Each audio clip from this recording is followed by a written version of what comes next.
The clock that ran backwards. In a dusty study bathed in the slanted light of late afternoon, books lined the walls like sentinels of forgotten knowledge. Their spines were cracked, their titles faded. At the center of the room stood a clock, ornate, brass-framed, its face yellowed with age. Its tick echoed unnaturally, each beat slightly off, like a heartbeat skipping in reverse. The second hand moved counterclockwise. The clock had been discovered in the attic of the long-abandoned Marlowe estate, nestled deep in the English countryside. The house had stood empty since 1972, when its last known resident, Professor Elias Marlowe, vanished without a trace. When a restoration firm finally acquired the property, the crew stumbled upon the clock, still ticking, despite having no visible power source. Its craftsmanship was exquisite, yet no maker's mark could be found. The gears inside rotated in reverse, yet somehow kept perfect time, just backwards. The restoration team felt an immediate unease. One worker claimed to see shadows moving against the light. Another swore he heard whispers when alone in the attic.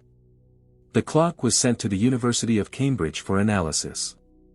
There, it captured the attention of Dr. Lena Whitmore, a theoretical physicist specializing in temporal mechanics. She partnered with horologist Simon Vexley to investigate the anomaly. Initial tests yielded no answers. The clock operated without any known energy source. It resisted magnetic fields, emitted faint radiation, and appeared to affect its surroundings. Plants placed nearby wilted, then bloomed again, in reverse. A camera left recording showed footage playing backward, though the device itself remained untouched. Dr. Whitmore assembled a team of experts, quantum theorists, chronobiologists, even researchers from CERN. None could explain the phenomenon. Instruments malfunctioned. Time stamps reversed. Data corrupted itself in symmetrical patterns.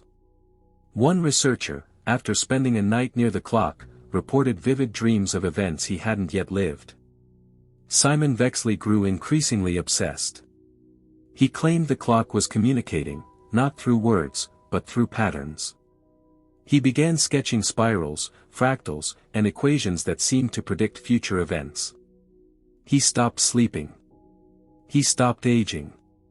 Stories accumulated. A janitor saw himself enter the room before he actually did. A graduate student recalled conversations that hadn't yet occurred.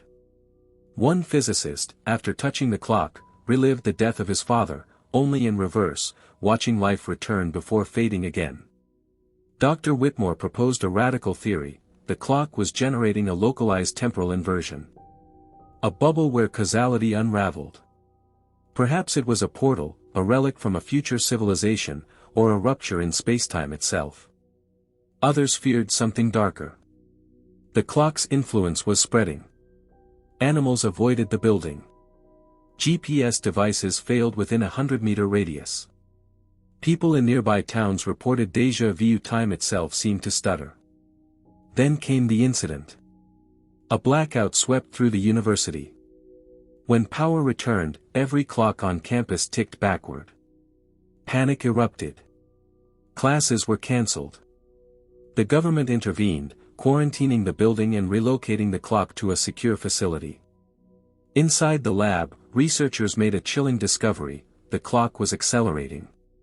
Its tick grew louder, faster. Time around it compressed.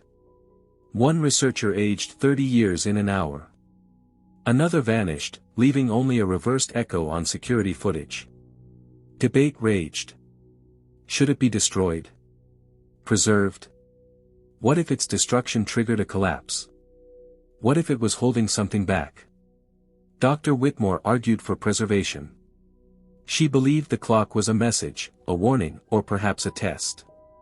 Simon Vexley, now barely recognizable, whispered, "We are the anomaly.